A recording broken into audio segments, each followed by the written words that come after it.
Hi mga katambay at welcome back sa ating panibagong video. Ito na ang spoiler sa chapter 236 ng Jujutsu Kaisen. Medyo nakakagulat yung mga malalaman natin dito sa spoiler. Pero ayun nga, huwag kalimutan mag-like, mag-subscribe at hit ang bell para sa mga update. O paano, simulan na natin. Let's go!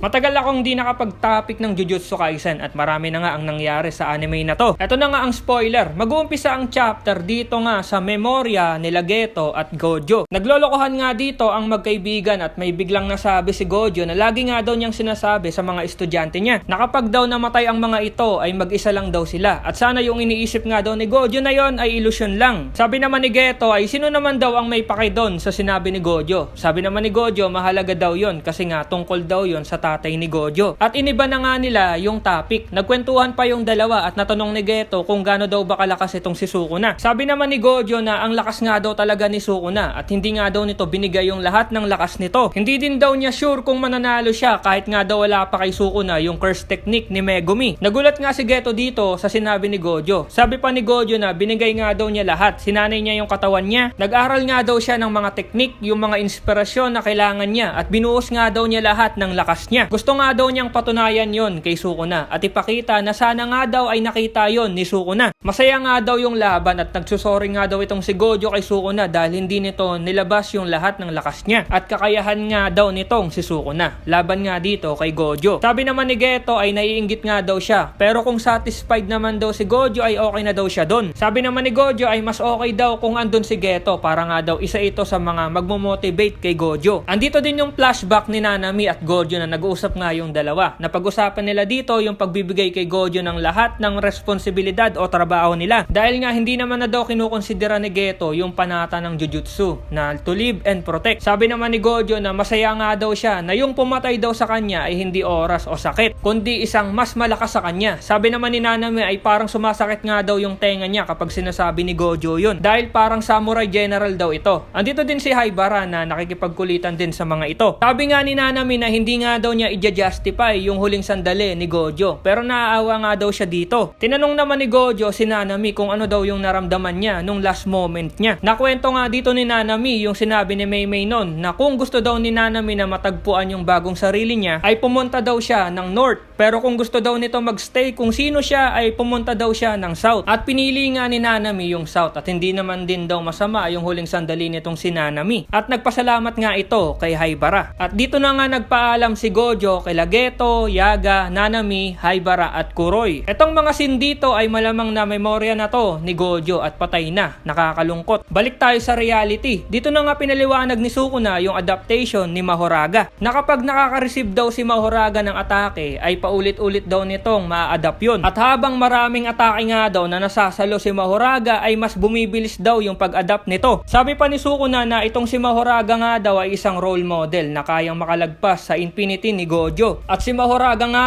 daw pag nakaka-adapt sa Infinity ay iniiba nga daw nito yung curse energy para nga daw maneutralize nito yung Infinity. At kung magpapakawala daw ng slash si Mahoraga ay hindi daw ito kaparehas ng kay Sukuna. Dahil nag-e-expand daw yung curse technique target nito. Hindi lang daw kay Gojo pati na daw yung space ay nahihiwa din. At dito na din makikita yung nangyari kay Gojo. Nahiwa nga sa gitna si Gojo. At pinaliwanag nga dito ni Sukuna yung Infinity nga daw ay baliwala kung yung buong mundo nga daw ay kayang mahiwa. At binati nga nito si Gojo na good job Gojo Satoru. Hindi nga daw nito makakalimutan si Gojo. At sinabi pa nito na wag nga daw siyang biguin nito. At pagkasabi ni Sukuna nito ay biglang dumating yung Thunder God na si Hajime Koshimo. End of the chapter. Okay, isang malungkot na chapter ang nakita natin. At malamang na umiiyak ngayon sila Yuji kasama ng mga bida natin. At itong si Megumi sa loob ni Sukuna. Abangan natin ang mga susunod pa na mga mangyayari. Salamat sa pagnood at see you sa next video. Over now!